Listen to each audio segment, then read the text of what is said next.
Alrighty, and we are live. So yay. Hello, welcome everybody that's watching today. So what we're doing right now is actually the end of last year. I had started a little segment on Facebook Live called March on Omaha, and it's basically just a point where folks can hear about the community. I've interviewed a few different people last time. We talked about different organizations, and people really seem to enjoy it. So then we had the elections and the insurrection and the holidays, and so we are getting back up and on it, especially since we have the Omaha City elections coming up. We definitely want to try to get candidates and different information out so that folks can get out and vote. So I'm super excited because today I get to visit with my friend and candidate for mayor, Miss Kimara Snipes. Hello. Oh, hello. Thank you for having me, Angie. Oh, so excited to see you. I can't wait until we can all safely interact the way that we used to, just randomly walking into the coffee shop and like, oh, hey. Or the library. Right. So, yeah, thanks for being here. And I'll go ahead and give you a minute to kind of introduce yourself, say why you're running for mayor. Then we'll have some conversation. And if folks who are watching have any questions, just drop your questions on the chat or media that you're watching it, and we'll make sure to get those questions answered too. So, Kimara, tell us a little bit about yourself, why you're running. Well, thank you again for having me, Miss Angie. My name is Kimara Snipes, and I am running for mayor. A little bit about me. I'm born and raised in Omaha, from the South Side, actively engaged in both North and South Omaha for a very long time. I serve on the Omaha Public Schools Board. I'm also president of the South Omaha Neighborhood Alliance. I have a long history in neighborhoods. Got started with Highland South Indian Hill, which is the neighborhood I live in and go to church in, by Southside Terrace. I tell everybody it's my backyard, literally. Really, I am running for mayor because I feel like we need new leadership in Omaha, Nebraska. We need someone who cares about all people, not just select groups of people. I am over hearing about North Omaha versus South Omaha versus West Omaha. It's time for this city to act like, look like, and feel like just one city. Last year, when COVID began to shut the city down, I felt like the mayor was very slow to respond, and I was out front early creating task forces in North and South Omaha to address the high-risk Black and Brown communities. We've sat back and just watched Fortune 500 jobs leaving our communities with, little being done to bring those jobs back to our communities. And then last year with the social justice protest, she really showed that she was out of tune with the community. And so we need someone who can bring all of that. And so really, I just want to bring my own experiences with the school board, with the neighborhood association, and as a leader in both of those areas, I've been on friendly terms with the mayor. But Angie, you and I have talked, and friends are honest with each other, and I consider myself an honest person. And the truth is just that she has not earned a third term in office leading this city. It is time for us to focus on jobs. It's time for us to intently focus on it, intently focus on bringing jobs back to the community, intently focus on tackling and moving beyond COVID-19, intently restoring public trust in the community. We need someone who can do that. And with my experience, I know that I can, and together we can really push Omaha into a 21st century city. And so that's what I'm ready to do.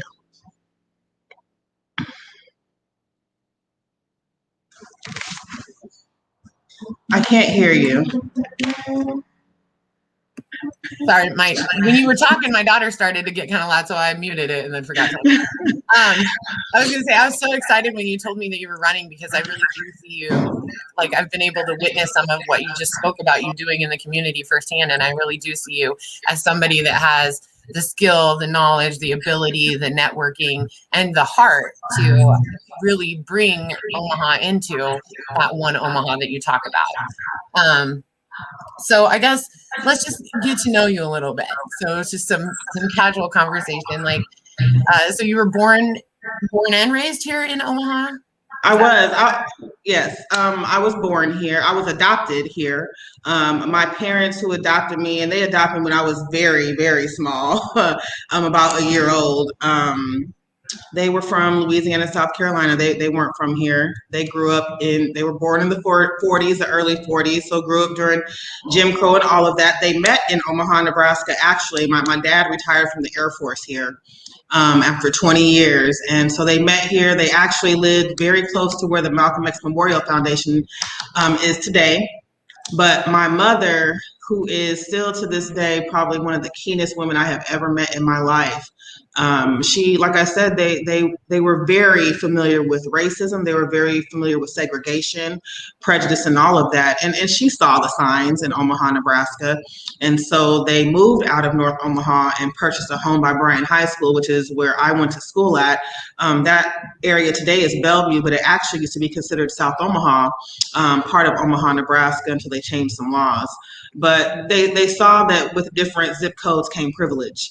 And so because of that, that's where I grew up. My grandmother, my aunt lived in North Omaha.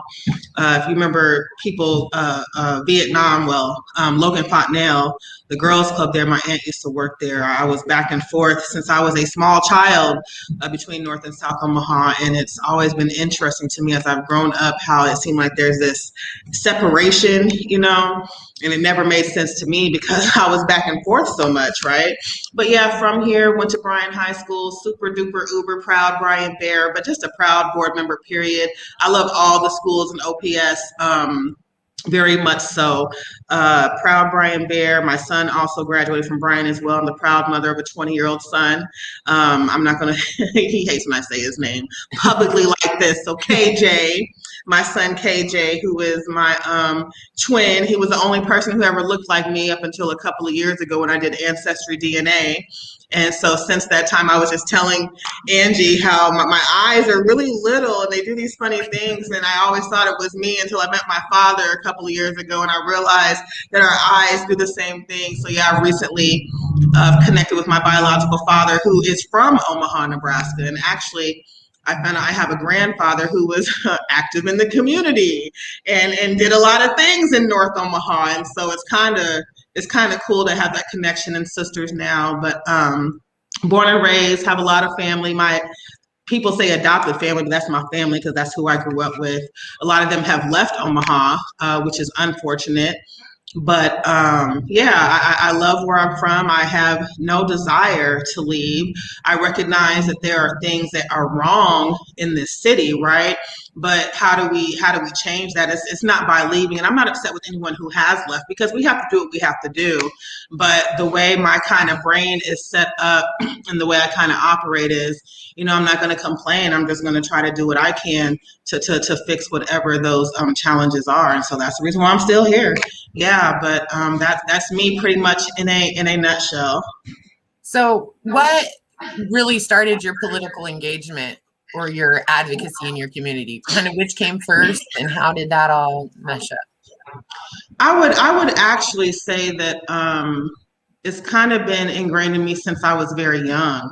My mother is my family is called the Spivey's. That was my grandmother's maiden name down Louisiana. It's a different Spivey family than Ashley Spivey. And so this Spivey family, we have been getting together every other year since 1977. My grandmother started this. And in 1981, I'm not sure why still. I've been trying to ask, but for some reason there was some kind of disagreement.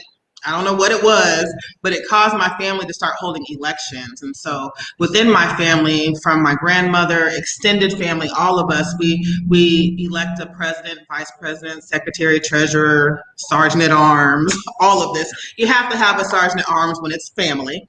But we do this, and so we've been doing this since I was very young. And then even within my own church, I was very active in our youth groups and things like that. So we even had to run for office for that at 12 years old. If you won a position, you had to run for it.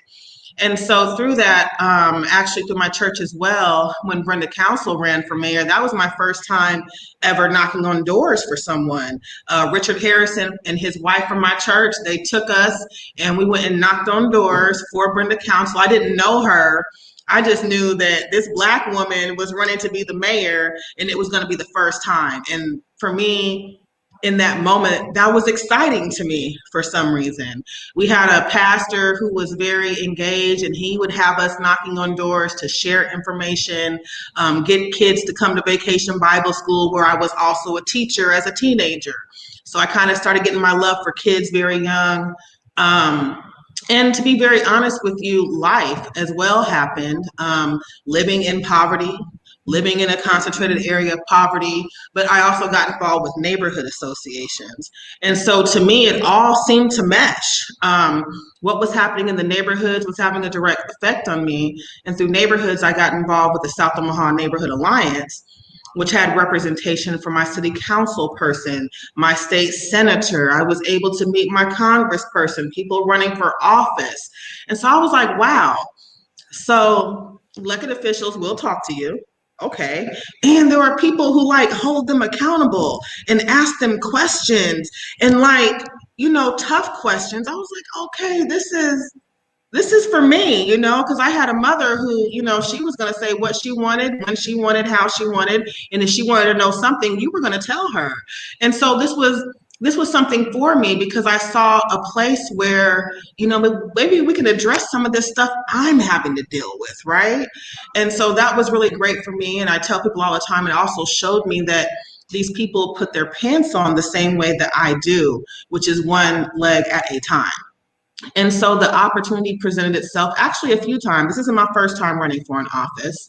And through encouragement, through not giving up, I ended up being elected to the Omaha Public Schools Board.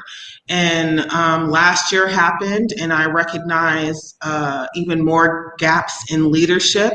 And I thought, why not? Why not run for mayor? Everything that I feel like the city needs, I feel like I've been doing. So that's what really propelled me into this journey, I guess I would say, that I'm on right now. Beautiful. Okay, so let's get into some of the issues. So first, let's go ahead and talk about COVID. So I know, and as you kind of mentioned earlier, when COVID first kind of came over to the U.S. and we really started being concerned about it, it was about March of 2020, so almost a year ago. And I know it was kind of in the middle of, like folks were campaigning. It was an election year. Things were just really, really chaotic. And a lot of us were kind of looking for direction, like, what are we going to do? How do we protect our communities? Where do we go from here? And the first person I'm aware of that was like, this is what we're going to do. We're going to grab this book. We're going to, I received an email from you saying that you're trying to get basically everybody at the table for a COVID response task force. So can you want to talk about that and how that came about and what you were able to do there? Absolutely. So March 11th, to be specific, being involved with neighborhoods, like I said, you're in communication, whatever that looks like, with your elected officials, right?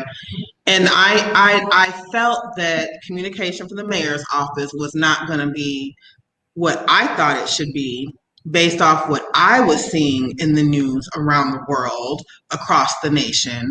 I felt like communities, especially communities like the one I literally live in, needed information. And communication is already poor enough as it is. So I called Terrell McKinney, who is today Senator McKinney. At that time, he was still just Terrell. I love Senator McKinney. And I called him and I was like, look, we're not going to get the information we need. We got to do something. Like, we need to have a meeting. We have to do something. And so we started brainstorming who should be at that table.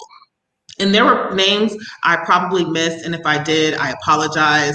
Under pressure like that, it's hard to think of everything, but we thought of as many people as we could. I have a relationship with Congressman Bacon's office, and so he was represented. We had county commission, we had state senate, city council, grassroots leaders, nonprofit leaders, representations from elected officials. It was all hands on deck, a wide spectrum of people who I felt like were A, leaders in North Omaha, but also B, who had certain other talents and gifts I thought could be beneficial in making sure that people were taken care of. And so,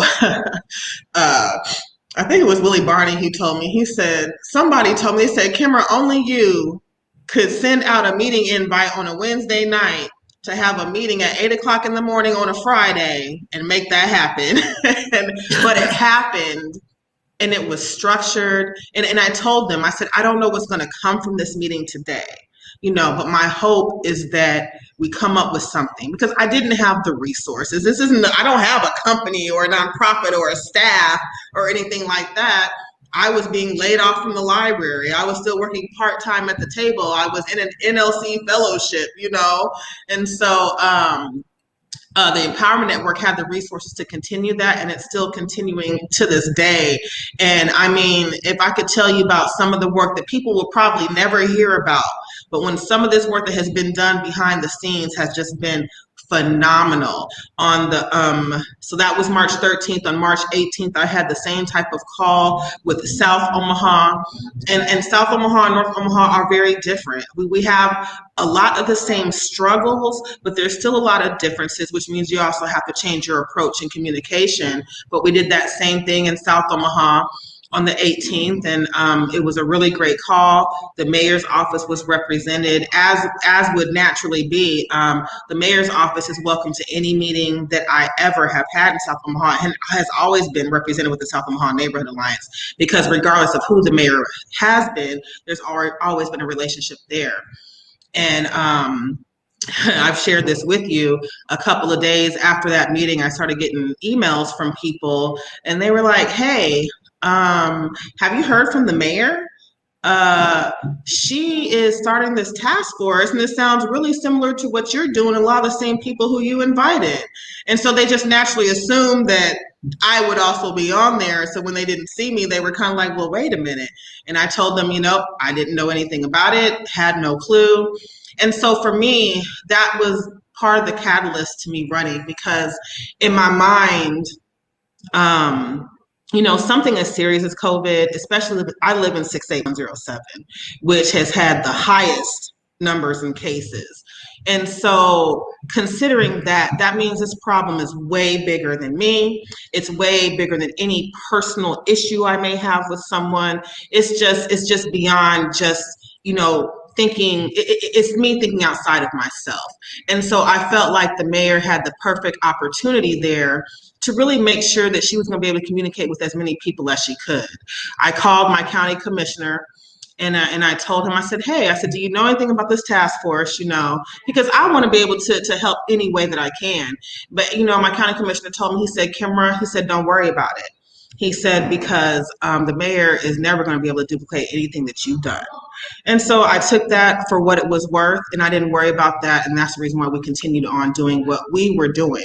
I'm appreciative that she did create a task force. It's just that the city shouldn't have to wait. And that's just how I feel about it. So yeah, and it wasn't just me by myself. We were out front early. I'm saying? Yes, I had the foresight to say, what, something needs to be done. We have to get the right people at the table to make sure that something happens, which in my mind is something that a mayor does. So yeah, well, and not just the foresight, but the ability.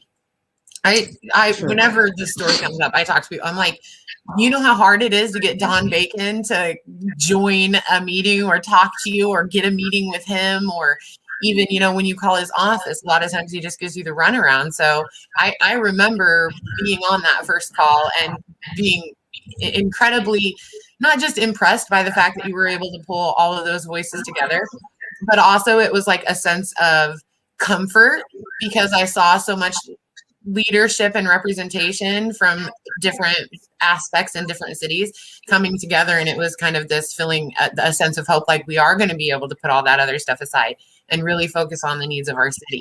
I think it says a lot that despite Mayor Stothard's office being involved in those meetings, when she created her own, to not reach out and collaborate with the work that was already going on, especially when that work was being done in North and South Omaha, in areas that are going to struggle more, it just really does show how she's really only concerned about certain groups of people and certain areas of town and certain voices.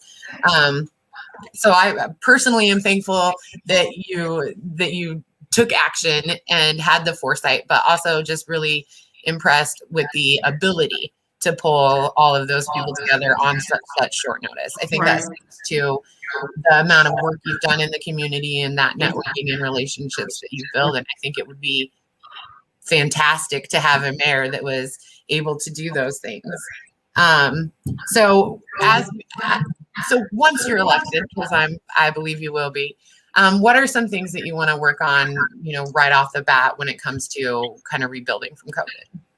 Well, you said in regards to COVID or just in general? In regards to COVID. Well, I mean, the thing with COVID is we have to tackle that and we have to move beyond. And so my biggest thing is listening to the experts, right? And then real collaboration. We have to collaborate with the county. We have to collaborate with the state. But also, I see the mayor as someone who can also advocate for the people in her or her city, at the county and state level. I'm not a medical expert, but I have been in constant contact with people. These task force meetings I'm talking about, every week we're getting updates from Kenny McMorris, from Charles Drew, from the Douglas County Board of Health, from County Commission. We're talking about funding. We're talking about things going down in state legislature. It's the right people at the table to have the conversations to figure out how we as a city get through this. Right? Our lives depend on it. Literally, that's not just a statement anymore. This is a real thing. I think every person I know has lost someone to this. I can't tell you how many funerals I have been to in the last year. So our lives depend on it, but it's not something that I do by myself. This is something we do together. The community health centers, the UNMC, the Board of Health, the county, we do this together. We listen to the science and we advocate for people. That's what I think the position is when it comes to tackling COVID. I think that's how we get past it and move beyond it. I mean, I don't feel like science should be a debate. Right. And it has been a little bit shocking that, we do have UNMC right here and haven't followed their guidance or let them take it broke my heart. I'm a high empath, I am, and I read the paper one day, and Dr. Adi Poor, who, by the way, we have had come and speak at the South Omaha Neighborhood Alliance, she's talked about when H1N1 was the issue, right? And she talked about the guidance and the leadership and the information that they receive. As someone who sits on the school board, as someone who was hearing from families on both sides of the conversation, right? To hear this and talk about how they just had no guidance this time. You left the counties on their own. They left the school districts on their own just by not, being able to just listen and share the right information. So that's my thing. The real collaboration, making sure we're spreading the right information, making sure we're working intently in these communities. It is hard. I mean, you have communities out here who do not trust, right? So we also have to make sure we're working with the right people to make sure the right messaging is getting out. We have a collaboration right now. We came up with messaging for North Omaha. We've been working with South Omaha Media as well to create messaging to share around COVID. If you listen to the radio right now on 106.9, you can hear a commercial that has came out of these conversations that we have every single week. That's intent, making sure we're reaching all communities. So just continue that. Just continue that. We can do that. And imagine if we had, instead of just Kimara Snipes, right, getting with her friend who happens to have the resources because they have a nonprofit. Imagine if the city was behind that. Right. I'm just saying. Yeah, for sure. All right. Let's move over to the social and racial unrest and inequalities. I know I've heard you spoke um, about being disappointed. It just really showed that Mayor Stothert was out of touch with the city. Do you kind of want to just maybe share a little bit of your experience over the summer and kind of where your thoughts were at and what you're thinking to do to move forward? I mean, my experience is, if we're talking about just, to me, this was about public trust, police community relations, right? And so for me, my experience came way before 2020.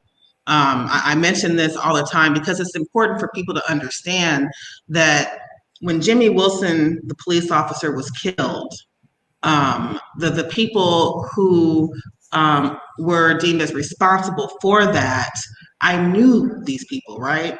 Went to school with, all of that. And so living in the same neighborhood today that this gang came from, knowing people who were involved who still live in the neighborhood today. Police community relations has been something that's been consistently on my mind because of my relationship with the Highland South Indian Hill Neighborhood Association. I myself began to, experience the police on a different level.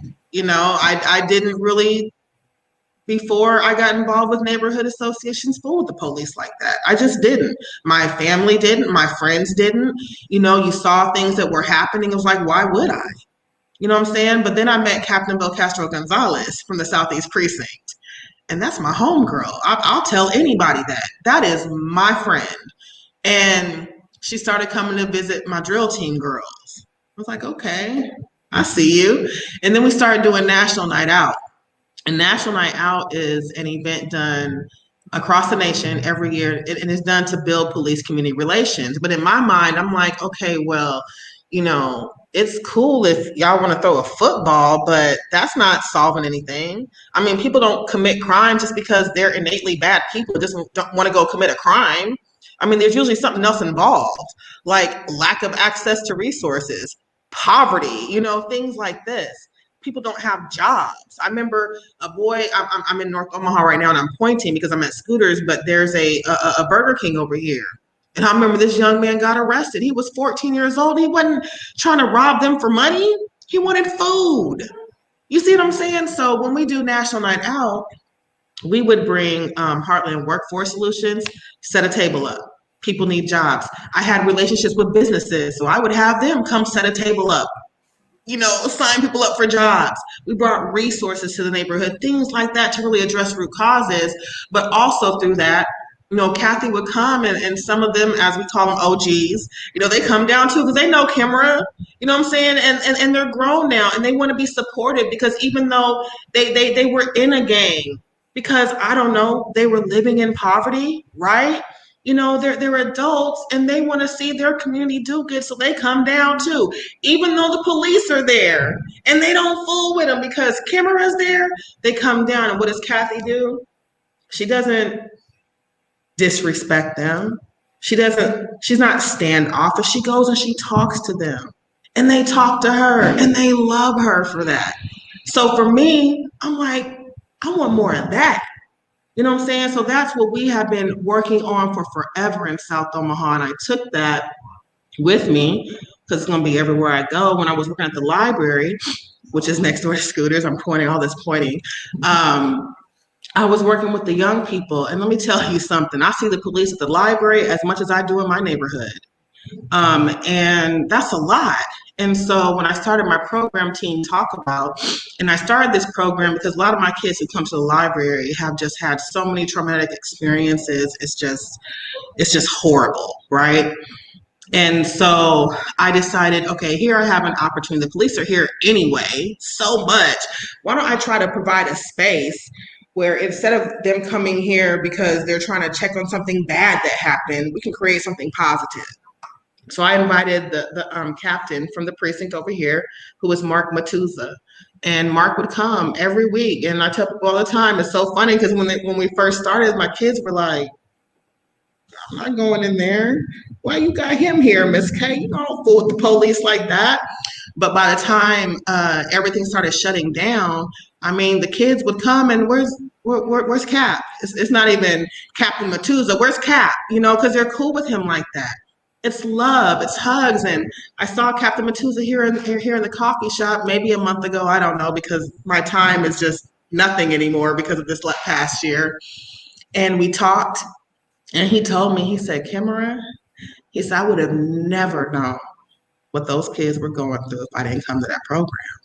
And see, you see that people sometimes it's that people just don't even know each other, right? You just get people to sit down and have conversations with each other. But I guarantee you this, as mayor, I fully plan to lead an all-civilian oversight and review commission. And that's going to be for my first year. And the whole purpose of that is to really intentionally look at how do we restore public trust, which means we have to practice this intellectual curiosity too. We have to start looking at different ways to do things. I was really glad to hear the other day I was at a meeting and if you go to 360, people will tell you, I'll ask tough questions, you know? And so Chief Schmaderer said that they were going to start looking more at root cause legislation. Well, hello, yeah, because that's what we have to start addressing. And so that's always going to be a part of my intent anywhere I'm at is addressing root causes. I don't like Band-Aid fixes. We see it gets us nowhere. And so, yeah, that is definitely my intent. We have to find a way to do this, but we can. It's going to be difficult because a lot of there's going to have to be some conversations had. We got to have some real conversations, but that's part of leadership right there. It's tough, but you have to do. You can't just keep ignoring it. Otherwise, we're still talking about the same problems every 60 years. We can't do that. It's not fair. It's not fair to our children. It's not fair to us. It's not fair to those who came before us who were fighting against it. Right? So, right. Yeah. And I think also just having that understanding that you have to get everybody at the table and talk to them and just being present and intentional would really save our city a lot, because not everybody is going to have the answers, but at least if you're present during the summer, the protests and stuff, I just felt like Stothert was so just not present, you know, right. Like we're having these major things happening in her city. And I don't know, it felt like a lot of it could have been prevented if we would have had somebody that understood the situation and the frustrations. And you know what? And the thing about it is, so it's Omaha, Nebraska, right? People come from their worlds. It's how we're built. Even if she didn't necessarily understand, you could have at least gotten up and at least, if it were me, I would have went down there and I would have said, you know what? I have never had your experience, but I'm here and I'm listening. You know what I'm saying? I may not have had your experience, but maybe I have someone on my staff or some who does, who can talk to me, who can help me understand. Let's set up some time, you know what I'm saying? And help me understand the experience, even something like that. Because if there's one thing I've learned is people don't even necessarily always want you to solve the problem right then and there. They want you to just listen to them and know that you understand that there is a problem, right? And so what I'm hearing from people is that they want a mayor who will just listen. Will you listen? Will you take time to come to my neighborhood? And now I'm talking about my neighborhood for real. I'm talking about Kimara Snipes. Will you come to my neighborhood and listen? And not when you're getting ready to run for office, because you came to my neighborhood when that was getting ready to happen. I mean, like with intent. That's what people really want. Yeah. Well, and I think as we're speaking about coming to neighborhoods and stuff, I also think that that's another really strong point you have as a mayoral candidate, because you do have such deep ties to kind of that east of 72nd area, that north and south Omaha. You've done a lot of work over here. You just know a lot of people. You've lived here your whole life, and I think that when we look at an ability to actually win the mayoral race against Gene Stothert, we are going to need to see those large numbers in North and South Omaha and kind of east of 72nd. Of course, we want to focus, on everybody and, work to bring in the vote. But do you feel like your history and your work would allow for that to get that vote out? I really do. I feel it in my bones, actually. There's a lot of power in the vote in North and South Omaha. And the beautiful part about it is that over time, especially a lot of people who are really engaged in the work, people are really activated right now. And so because of that, I really anticipate that activation turning into votes. But in addition to that, just historically, when the last time we had a race, something like this, there was quite a bit of turnout, right? So I anticipate heavy turnout in North and South Omaha. And, one thing about it is that I've been stomping the ground for years, never with the intent to run for mayor, just because that's what I do. my friend Bruiser, who owns Southside Barbers, he told me, he said, girl, you were riding the bus to go to meetings. Like, you didn't even have to be there, And I thought about it. I'm like, he's right, But I've been doing that for a very long time. And through that, I have built so many relationships and connections. And one of the things that makes me valuable is my network. And that's something that you can't duplicate in 6 months. You can't duplicate that in a year, because I have built this up over about 20 years. That can't be duplicated. And so I definitely feel encouraged by that. And I also feel encouraged by the fact that once, I win, my intent is to definitely have a lot of involvement in neighborhoods. I completely see someone who's able to convene all of our alliance leaders together, right? And really make sure that they're working intentionally with One Omaha to really strengthen our neighborhood associations. Because I'm here to tell you, when you're involved with a neighborhood association, 2-to-1, you're likely to vote as well. So it goes so much deeper than just like a neighborhood watch. No, this is about building a lot of real values. This is about succession planning. When you're involved in neighborhoods, you're more likely to want to beautify your neighborhood. You're more likely to want to invest in your neighborhood. You're more likely to want to protect your neighborhood. When you know your neighbors, statistically, crime goes down. So this is about really, really benefiting the neighborhoods. When I talk about investing in neighborhoods, there's real outcomes with that, right? And so, yeah, I'll be talking about neighborhood associations all day, so you might want to change the subject. Yeah, but you do. Is it your term? Is it the president? Is that or is it the director? What's the term? Right.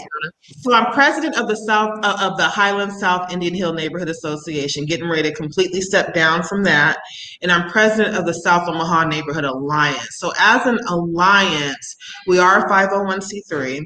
And I tell people we kind of act like an umbrella organization. Our mission is to support the South Omaha neighborhoods, and we do that through communication, collaboration, but also that empowerment piece and promoting positive perceptions.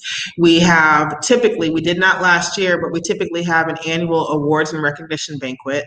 And the monies that we raise from that, we directly reinvest back into South Omaha. We provide mini grants to our neighborhood associations. We've also given away scholarships through MCC.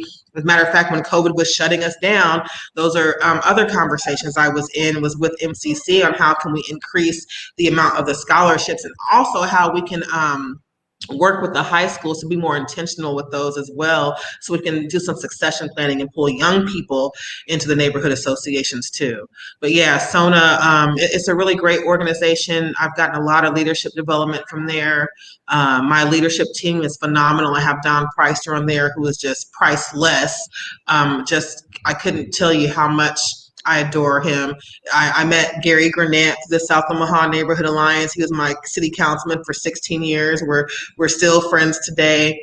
But so yeah, it's a really great organization, and we're getting ready to hire our first staff person. So I'm really excited because we're growing, and it feels good to have done it under my own leadership. I've been with them for 10 years, and to be their president now, it means a lot to me. So yeah. Yeah, I think that Sona is, and I'm not like a community alliance expert or anything, but my experiences with community alliance, I'm just incredibly impressed with Sona.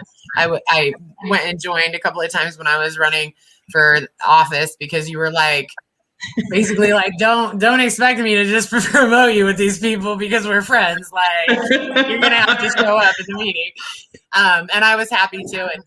And yeah, I think that's one of the things is, you're able to hold people accountable and still, find that common ground and talk. But yeah, I think Senator Vargas was there when I attended. I mean, just really making sure that people are at the table, but then just regular folks from the community too, that are just there because they're invested in their community. And I just think that that's just an awesome example of what a community alliance should be. And I was really impressed with that. We do have a couple of questions in the thread that I want to go ahead and make sure we get asked.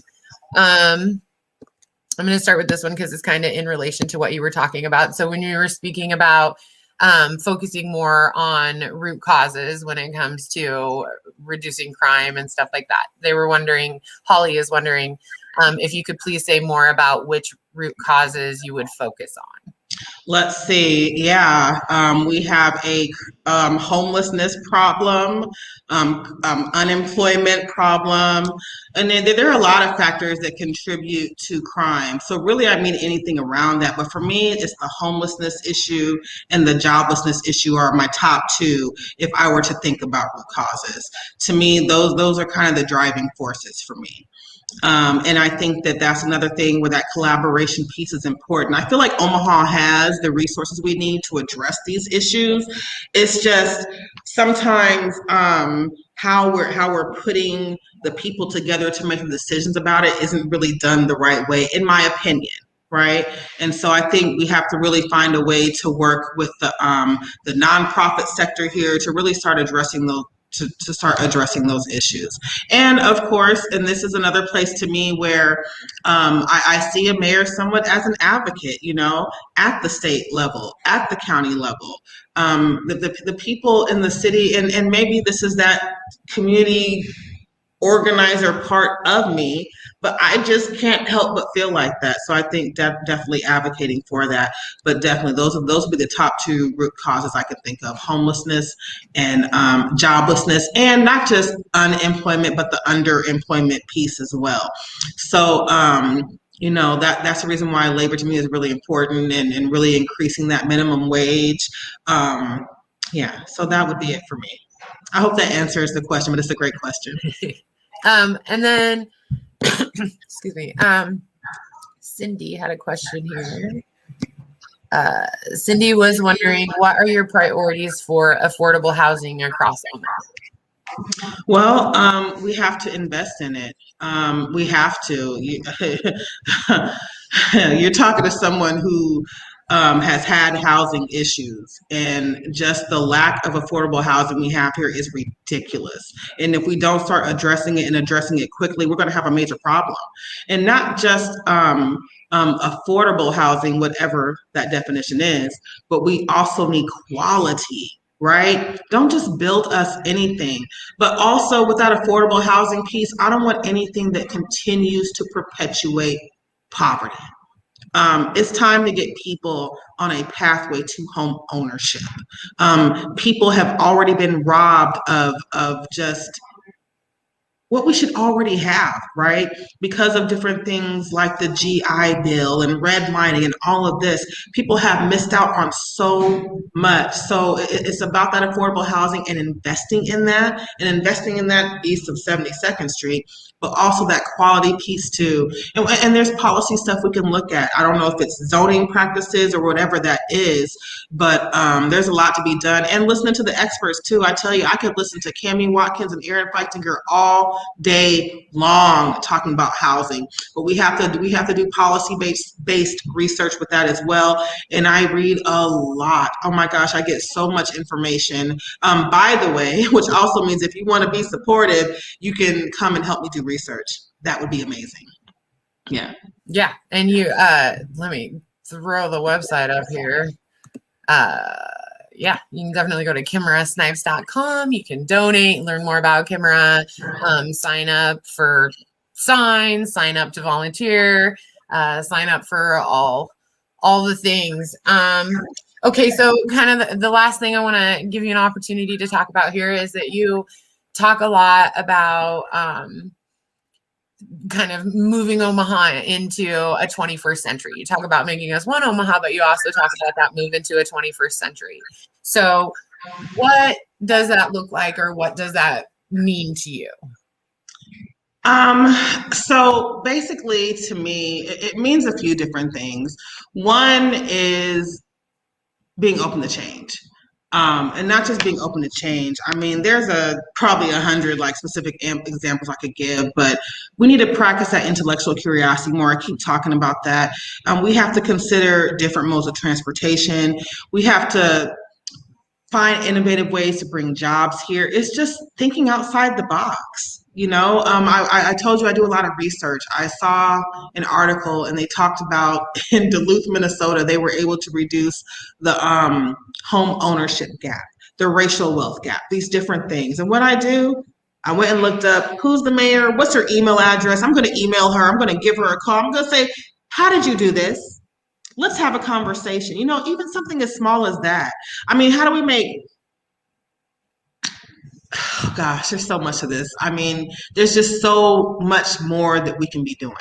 When I think about a 21st century city, that's exactly what I mean. Getting us to a point where we are a 21st century city. I mean, what are we doing to attract 21st century jobs? What are we doing to make sure that government's more accessible, transportation is more accessible? I mean, even a 21st century government. I was driving yesterday and I was thinking that, people don't even feel comfortable contacting someone who represents them. And to me, that's just absolutely ridiculous. My elected officials, I probably get on their last nerves because I'm emailing them every time I get some research or something. And I'm like, that's something that could be done. Okay. I probably get on their nerves, but I recognize that I can do that. So just really thinking outside the box, doing research, figuring out what's working. We can go to Sioux City, Iowa and find things that are working. We can go to Cedar Rapids, Topeka, Kansas City. There's a lot that we can be doing, but we just keep practicing. I keep saying those 20th century politics, doing the things the same old way. And that's insane. Yeah. And I think that, I won't put words in your mouth, but I know for a lot of people in Omaha, it feels like there's just a lot of old money that won't allow change here. And if we could just get in people that aren't kind of part of that old money that won't allow change, and people with new thoughts and new vision, or even, I think one of the things that I do appreciate you is because like when you talk about transportation, for example, like I know that you really know that needs improved and you've experienced it. I've heard a couple of candidates, not just right now, but in the past even, they kind of talk about like, well, I rode around on the city bus to get the experience, and I'm like, but you have that lived experience. Yeah, you haven't had an experience being kicked off a bus because there's a nick in the strip and you have no money. Yeah, I've heard about candidates riding the bus too to get the experience. And that's just, first of all, it's funny when you hear the bus drivers talk about it, because I had a bus driver tell it, because I don't ride the bus anymore, but they know me. And so one of them stopped at the store and I was in there and he was talking to me. I said, yeah, I heard that RJ got on the bus and he was like, and I just, and that's no shade against RJ because it's not his fault. You know what I'm saying? No. We are a product of what's around us and how we're raised and our experiences, right? And his experiences haven't led him to where he needed to take the bus. And I wish my experience hadn't led me where I needed to take the bus. But, my experiences are what my experiences are. But I'm grateful for them because all of those experiences actually will help me with this, right? And so, and that's probably the reason why my intent is so strong and my passion is so strong, because most of this I've lived, and most of this is stuff I've been working on and wanting to fix for so long, just because of what I have been through, because what people I know have been through. And so that's something else that you can't duplicate. Right. And I think that people are really, I don't know if I want to use the word desperate, but it almost feels like desperation to just have people in office that we don't have to explain every single thing to, that just some of it is, I just get what it is to be your average Nebraskan or your average Omahan, trying to survive in the city with, high rental rates and high, cost of living. Yeah, so want to make sure that I'm not missing the stuff here. All right. I think that's about everything we had planned to cover. We got one more question here in the comments. Kimara, do you have specific ideas to help our city's small businesses recover from COVID-19? What about growing Omaha's economy as a whole? I definitely think we need to get through COVID-19. And it's interesting that you asked me that, because I've been talking with Bobby Brumfeld. He has a strong focus on entrepreneurship and small business. So actually what I've been doing is researching that. I don't have a specific plans right now in this moment. I'm researching. I'm listening to people trying to figure out what can be done. I know right now I'm getting ready to get my son into mentorship because he wants to be an entrepreneur. He wants to be a small business owner. And so it's important for me to be a support to him. So I'll tell you this, if you have any ideas, please let me know. But I'm talking to experts on this because I am not an expert on small business. I'm a supporter of entrepreneurship and small business, but I'm definitely not an expert on it. So I actually plan to me and Bobby have been trying to get with each other to sit down and have this conversation for probably about a month now. But I definitely support small business and entrepreneurship. I definitely think that they are a driving force in cities. And so I want to be a support to them. And so if you have thoughts, if you have ideas, I am open to listening to all of that. But that's something that I'm researching. I want to get out here and get to talking about things that I don't really know, because I think that's wasteful and dangerous.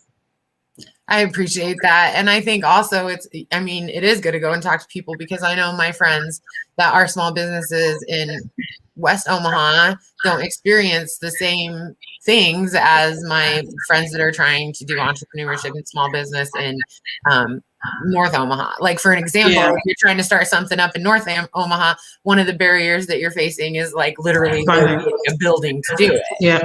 But in West Omaha, you might have a building, but you're facing different barriers. So yeah, and then there's also like access to capital, things like that too, where people are experiencing barriers. But even like that, I get a lot of research from the Kansas City Fed, and they actually have a lot of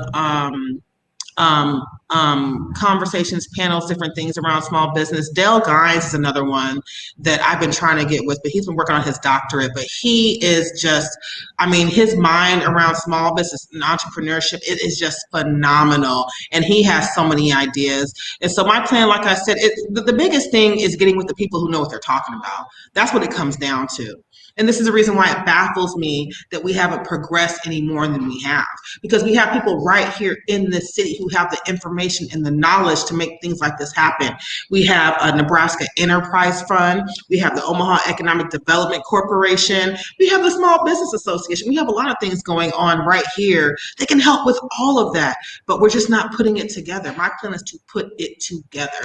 I may not have the answer, but they have the answers. And just putting them together will just change a lot. Yeah, I think so too. That collaboration and networking and your ability to bring people to the table, but then also your ability to show that leadership, where like you'll work with anyone even if you disagree, but you still hold accountability for them and their actions. And I think that is just exactly what Omaha needs. Somebody that's willing to say, we have the resources, let's collaborate and make those resources available and direct them in the areas that they need to go, so that Omaha can be a 21st century and one city and all these great things that you talk about.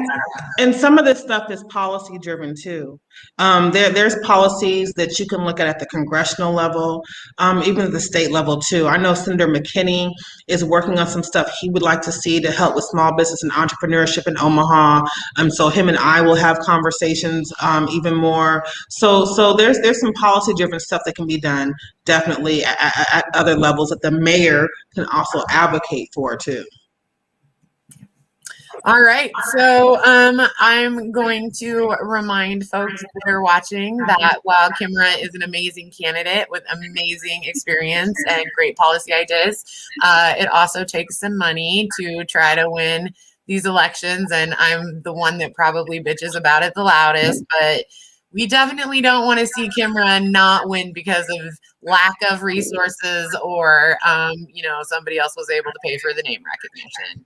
Right. So please do head over to kimarasnipes.com and make sure that you can check out, learn more about her. It's a great website. And then also click that donate button and send in whatever you're able to. If you're like me and struggle to donate financially, click for that volunteer button, sign up. Can help with like phone calls, lit drops, things like that. There's also a place where you can sign up to get your sign.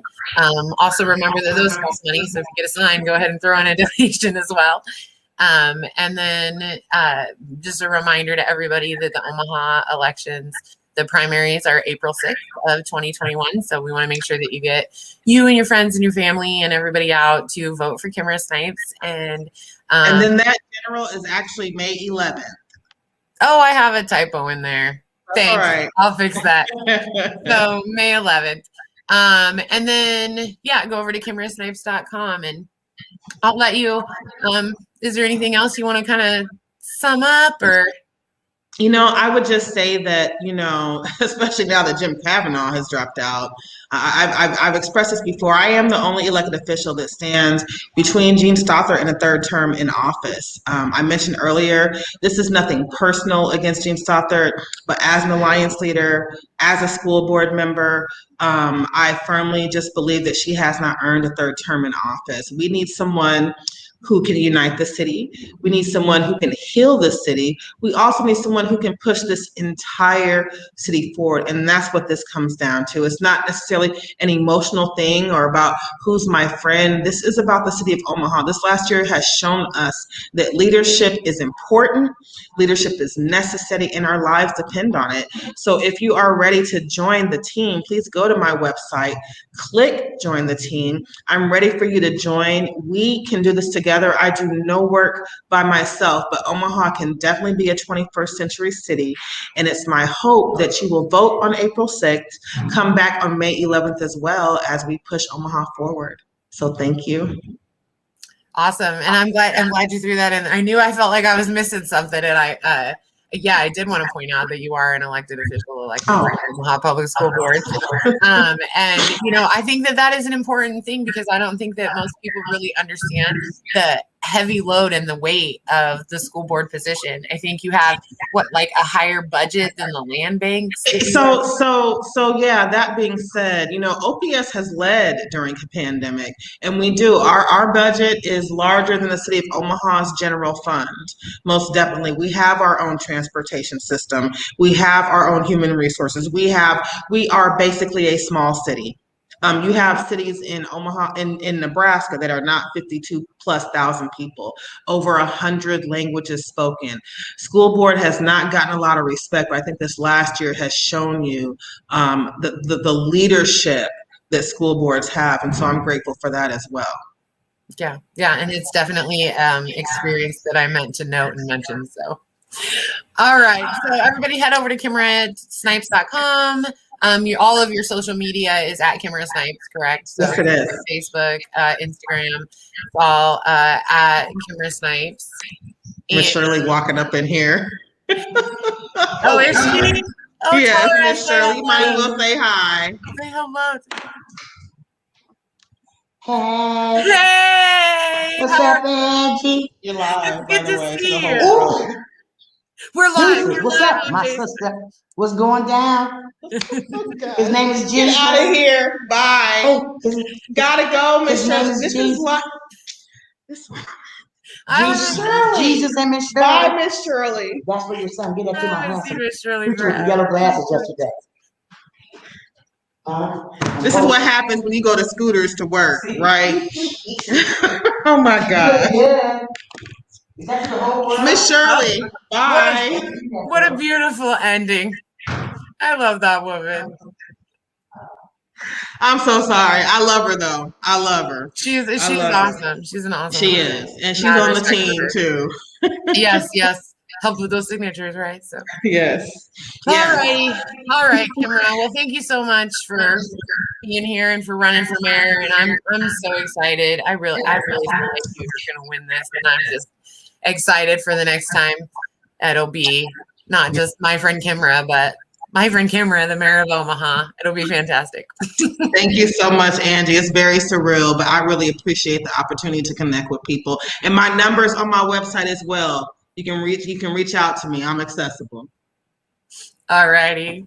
Thanks, Kimara. Have a good night. You too. Bye-bye. Bye-bye.